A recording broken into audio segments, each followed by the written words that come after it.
Welcome back to another episode of Harmonious at Lunch, the show that fuels your business success. I'm Brandon Gano, your host and guide through the world of harmonious business growth. Today, we're unlocking powerful strategies with industry experts to help your business thrive. If you're a business owner, entrepreneur, or executive, you are in the right place. Join me and our incredible guests today on the journey to clarity, growth, and success. It is time to revolutionize your approach to business. Let's dive in with another episode of Harmonious at Lunch. Welcome back in. We got another special guest today, Elona Lopari. I'm super excited for this episode. Elona, I was on her podcast a couple of weeks ago, and now I have the chance to interview her here on Harmonious at Lunch. So before we get any further, Elona, welcome in, and thank you for being here. Thank you so much for having me here. It's fun to be back here. Yeah, so we were chatting before I started recording here, and I had not done my homework on Elona. Full disclosure, before I was on her show, and I was just reading up on you now, and you are a wildly accomplished entrepreneur. But what struck me most about you was when I was asking you about these different things, you said a very important phrase that means a lot to me, and I know will mean a lot to the audience, and that is, it only matters what impact you have, not the accolades that you've achieved. So first of all, kudos to you for saying that, because so many people get that backwards. And I'm excited to dive in and learn what you have to teach us and the audience today about building a legacy company. So let's start right there. Can you define for me in your own terms, what do you mean when you say a legacy company? Yeah, I love that you mentioned the piece with the positioning, because I think that's also relevant to kind of building a legacy company. I think it's important when you're a heart-driven, purpose-driven entrepreneur and you're not an ego-driven entrepreneur that most closely relates to your profits. That's when you really get to create impact, and the values that you operate under, or the way that you lead your company, yourself, your teams, your communities, your clients, really derive from those values, and you embody that. So to me, just a simple definition, Brandon, a legacy company is a legacy that can live beyond you. It's an asset. It's something that's structured, that is self-sustaining, and is creating the impact that you desire, and is generating the profit that you desire on the ongoing, basis for the life cycle of the growth of the company. So that's kind of how I would define it very simply for somebody that, maybe, has heard a different definition around building a legacy company, or might even be scared around the bigger mission of how to grow a company that's well beyond yourself, or even maybe that could be compared to traditional corporations. Yeah, I think that's an important distinction too, because what we always talk about at What If is the commonly accepted business model that we get from the big corporations is broken and inefficient, especially for small businesses. So thank you for pointing that out. And I'm curious, I don't know if you have a number or a stat behind it. I've never actually looked into it, but do you know what percentage of small businesses are considered legacy companies, and that is where the owner is not directly involved in the producing of the product or service? Have you ever come across that stat? That's a good stat to look into, actually, but I believe that they're all grouped under small businesses, right? Because you could be a small business even with a large team, depending on your revenue and sales goals. So I think it's, within that category, but that would be a great, thing to look up as far as now globally, what is that number, right? Because we can look up those numbers for, smaller markets, or like an isolated market, let's say the United States or Canada or UK, right? But globally, what that number looks like, I'm also curious. But I would say that they all kind of chime into the small business arena. Small to medium business is really divided by the revenue generation that each company produces, and also the teams that they are composed of. Yeah, definitely a stat we'll have to look into. If I find it, I'll put it in the show notes, so go check it out. But I ask that because I run into a lot of entrepreneurs and small business owners who, when they approach us, and the same thing happens when they approach you, they're way too involved in the operations. And it's almost like if anything were to happen to them, the business would fall apart. Even if they were to go on a vacation for a week, which to me is a crime, that we're working so hard as small business owners and we can't unplug like that. So when people come to you, how do you kind of assess the situation of where they're at in their business and help them scale and start to build this legacy company. Yeah, I love that you mentioned the operations piece, Brandon, because it's almost like the marketing and the sales. Most entrepreneurs don't get into business for those, processes, I guess, that we learn and grow through as we build a healthy company, so to speak, right? That creates impact, but it's also profitable, because we all know, or maybe we don't know, that there's a major difference between the sales and the profit aspect, right? You could be making a lot of sales, but if your operations is not up to par, you could be also putting a lot of money into investments and also the expenses that it takes to run a company. And it's just like a baby. The older, your company, the bigger the company becomes, the more impact you want to make, the more expenses, they rise with the company, right? And sometimes, unless we understand how to be conscious and understand how to do that, then we can go into and run into debt, right? I mean, at the end of the day, that's kind of what it is. It's a simple mathematical equation. If you're not bringing in more than you're spending, then obviously you're in a minus and the negative, and that could hurt and can really hurt the business from surviving. When a lot of my clients come to me, obviously it's always the market always knows the biggest pain points, right? Okay, I'm not having a consistent cash flow with the ways that I've been able to market. And, I get a client here, a client there. They don't have the systems in place to be able to have predictable cash flow coming in at all times. So that's usually one, I guess, gap in their operations, where I look at where they are, and then, I help them bridge those gaps with the right systems to be able to connect their marketing, their sales, their systems. This is also the biggest gap that I've seen in the market, that people go to different places to gather all these things. And it's confusing, because it's almost like, you have to buy all these different things for the business, but you don't know exactly which one you need for your phase and stage of growth. And you don't even know how these connect together, because I always say, unless you as a founder understand how the big picture operations work in your company, then how do you know who to hire? How do you know where to invest? How do you know what system you need?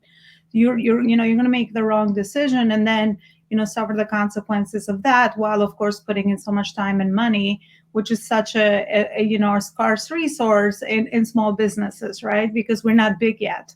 When we get big, then we have built leverage and we can use that. But depending on where they are, usually because of the lack of consistent cash flow and sales, they are missing a lot of the foundational pieces that need to be instilled in the company. And then if they're at the next level, where they have run out of capacity, a certain business model has worked for them, wherever they have marketed before is kind of dried up, right? Because again, you have to feed the business at all times. It's not like you're relying on one marketing effort, maybe only on one social media platform, or only on strategic partnerships, or only on speaking for your business, or only on another way that you have generated business before and it's been successful for you. It's almost, you got to build in all the different pieces so that your business is always alive and scaling at the next level. So that's usually where I'm able to support. And I love that, because then I can add the most value, because they already have a lot of the different pieces instilled in the business. Then it's just a matter of being more strategic around what they've already built. Where are some of the gaps? Where should we focus, and who should we bring in? And sometimes one small tweak during that process and scale of growth can bring in $1 million revenue, which is what I just did for my client that I was just working with. So just one tweak can bring in a whole, open up a whole area of revenue where the business has not seen it before, or they were not focused on that specific area before. Or sometimes it's improving the process and shortcutting a lot of time and energy that we're putting into processes that could be shortcutted for maximum results and for maximum efficiency and productivity. I love that. And if you're familiar with the Kevin Hart skit where he says, "You ain't gonna speed past that like you didn't just say what you just said." You said you just brought in $1 million of revenue for a client, and you just kind of just like breezed over it. You can't just leave us like that. I mean, can we have a little bit of detail? We don't need company names. We don't need people's names, but Can you tell us that story, please? Because that's not something that happens every single day, especially for small businesses. That could make a massive difference for people. So give me a little bit. Don't tease us like that. It was in the messaging and their branding, the way that they've been describing their pain point. They were not really aware around the market they were serving and what is the major problem that they were solving with their service. So it was in the messaging. We made one small tweak in the word where they started putting that into their marketing material, and that generated a whole side of revenue, and they were able to increase their prices and even adapt their business model to be able to add a lot of digitalization so they could scale further at the next level. So for this specific company, that was a small tweak, which was very intuitive on my end, because obviously this is the work I do and I understand psychology behind the buyers and what people are looking for and what they're actually wanting to purchase. So in this case, that was the tweak. That was so simple to see on my end and so simple to implement because they were already doing a lot of the different things that they were doing. So it's not about reinventing the wheel. It's about working smarter with the things that we are doing so that we can move one small 20 improvement, 1% improvement gets us amazing results. Yeah, and it's interesting that you say that too, because it's so true with everything in life. It takes the little tiny changes that usually get the biggest results. A massive $1 million result is a massive impact for that company, I'm sure. And I'm curious though, when clients come to you or prospective clients come to you with what they think is a problem, do you find that the problem is almost never what they say it is? In most cases, it's not. It's really the perception. Really, when we have a hard time describing problems as humans, we're more into the solution. So usually when I start that conversation with a lot of my clients, it's easy for them to give me the solutions to the problems. But I always say that I think it's important for us to become problem finders rather than problem solvers, because once we understand where the problem is, then we can innovate and offer a solution. So I would say that is the challenge for most people. We usually, want to problem solve because we're, good humans. We want to help based on our knowledge and maybe some of the experiences that we've had.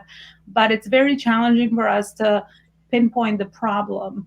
And again, just like anything in life or business, the bigger problem you can solve, the more value you can add, the more you can create impact, and the more you can align your purpose with profits and generate profits. It's connected. It's just how it is. They're married together. So that's kind of what I've seen in my experience and in the market. Yeah, it's very true. It's absolutely true. And the more you can do that for your clients, the simpler you can do that for your clients, both you and the listener, whatever capacity you serve somebody, that's the message, right? Just solve problems for people, but make them go away forever. It's the old metaphor of a doctor, right? Like you don't go see a doctor when you're healthy in most cases. You go when you're in pain, you're sick, and you need a solution, and hopefully they fix it for good. They don't just put a band-aid solution on it. And that's to me what's kind of come up in this conversation with you is, and you mentioned it before, when people are kind of, I call them duct tape solutions or duct tape businesses, kind of throwing solutions and business models at their company, you don't really know how it's all playing together, right? And that becomes even harder to find the root problem because you have so many things interacting with each other inside of one business that you have to like peel off layer by layer. So when you start working with people or as you're working with them, growing their companies, what are the phases that you tend to see that come up? And what I'm kind of trying to get at is like, are there points where the owners needs to get out of the company more and more in order for it to grow? And how do you go about helping them through that process? Yeah, it's usually the sweet spot or the growing pain, I guess, that most businesses experience is around 12 to 30 employees, right? Mhm. So once they get around 12 to 30 employees on board in their companies, they experience, the growing pains, because at that point, it's almost as if a lot of the older structures and systems have to kind of just fall, and we have to almost reorganize everything from beginning, because at that point, once the team is there together, then we want to go more into the structure of the departments, who's in charge of what. Then you have your leadership team. So you want to structure yourself under that. And then the job of the owner or the CEO or the founder becomes, the transformative leadership, that they lead that team of, I usually say 4 leaders is one person. Usually if you have more people that you are managing, more than 4 people that you're managing, then start to divide up that structure, because then you need to look at other people that can support those support teams or the other departments in your company. But that's kind of what I've seen, Brandon. So 12 to 30 employees is where the CEO has to look at a lot of the things that have worked and maybe no longer work. It's almost like almost like a tsunami for the company, and it's very hard to go through that change management, because we're emotionally connected to what's been working. We sometimes don't want to let go. It's the fear, aspect involved, is the risk perception that goes up, right? All these different factors. Is the leadership gaps that you see in the owners. That's another one, right? Because they just, they understand that point is about leadership. It's about building teams. It's no longer you being in the front end of your operations, doing your sales, doing your marketing, doing all the things that maybe you've done up to that point. So you go up to that next status, so to speak, I guess. And you're just required to gain new skills and to lead the company in a different way. Yeah, it's so interesting, because that phase, you're right, it absolutely is about leadership, and it's about getting the right leader in place, which is a hard conversation. And I'm curious how you have it, because some founders are not leaders, but they also don't want to be. They're kind of forced into that position, but they kind of just want a job when it gets to that point, like a job within the company where they can still be part of it and help it grow, but they don't want to lead 40, 50, 60 people. So do you ever have that conversation with people, and how do you help them see that it doesn't have to be them, but you do need a real true leader in that position?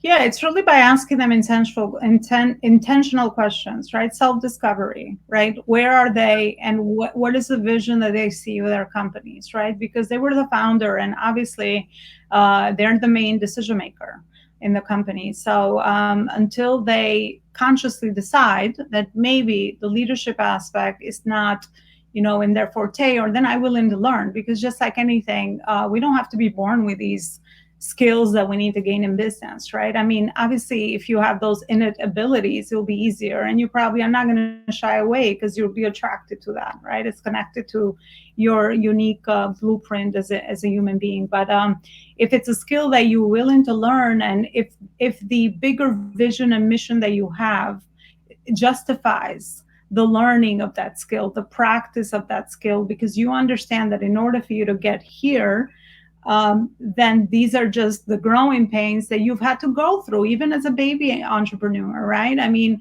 we just some of us are not good in marketing and sales, but we understand that in order for me to do what I love and help people with what I want to do, then those are just things that I have to learn, whether you're natural at it or you've had experience or not. If you understand the bigger picture of why you're doing it, it's easier to go through the aligning yourself with the right mentors and people to learn it, right? Because it's just a matter of practice and learning a new skill. So I always hold the space to be able to help them connect the dots between the leadership skill that they might need to learn, or whether they're more fit for another role, and then hire someone for that amazing gift and ability that they might have or have experience with, and position themselves in something else, and ensure that whatever is it that they need to position themselves in aligns with what they want to do and where they see the future of their company in the next 5, 10, even 20 years. Usually, we will plan ahead for that long, because it's very important to have that long-term view of where you're trying to go, because building a business and building a brand, it's a job that takes decades, right?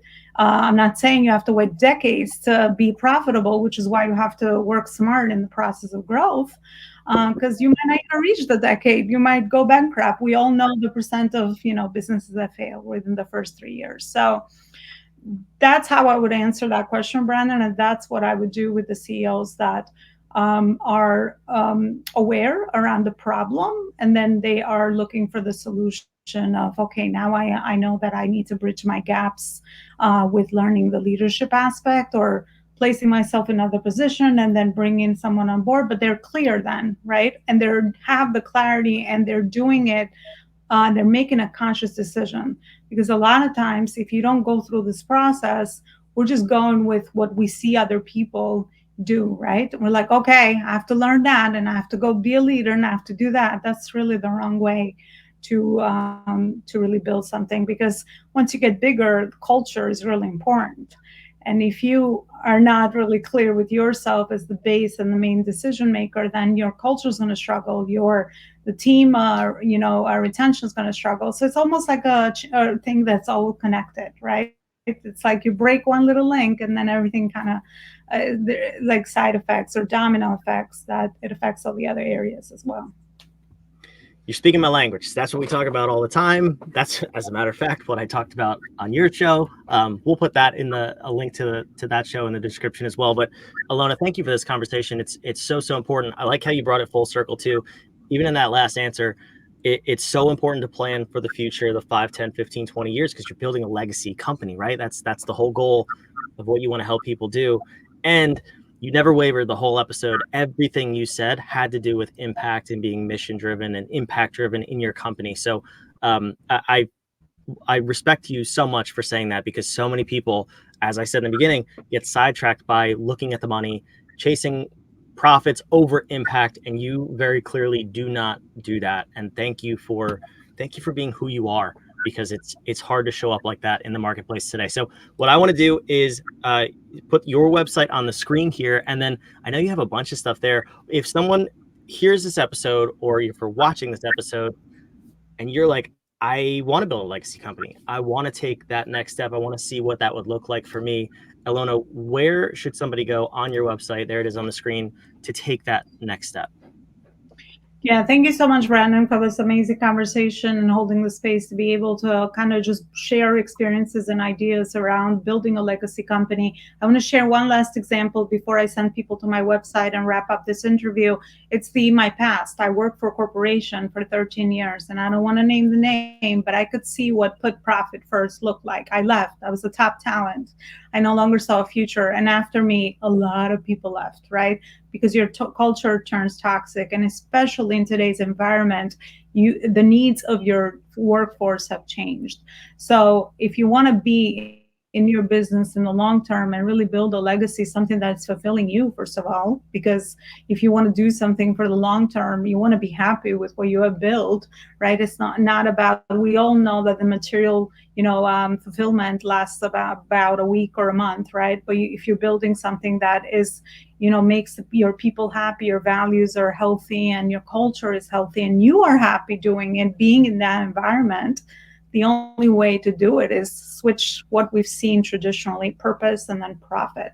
On my website, elonaloparicoaching.com, they'll find a free masterclass, a 60-minute masterclass, where I very simply connected all those dots for people, depending on where they are in their growth stage and phase of their business growth, between their branding, their marketing, their sales, their systems and team.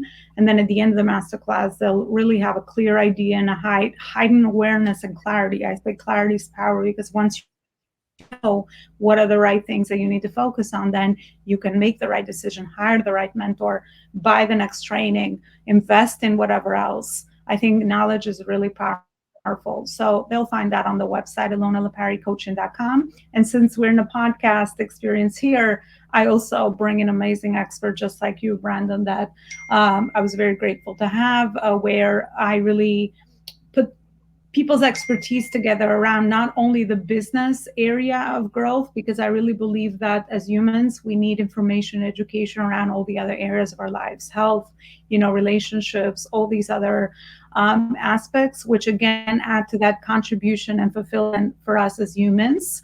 And business is just that one vehicle that we have kind of unites us, and we're all purpose driven. So I would love to invite your audience to check out the podcast, which is right on the website. It's called the Life School Masterclass Show as well. That's awesome. Thank you so much for that. And joke's on you, you called me an expert. Haha, just kidding. But it was a gift to have you on this show, and it was an absolute pleasure to be on your show too. So I'll put all of those links in the show notes, whether you're watching or you're listening.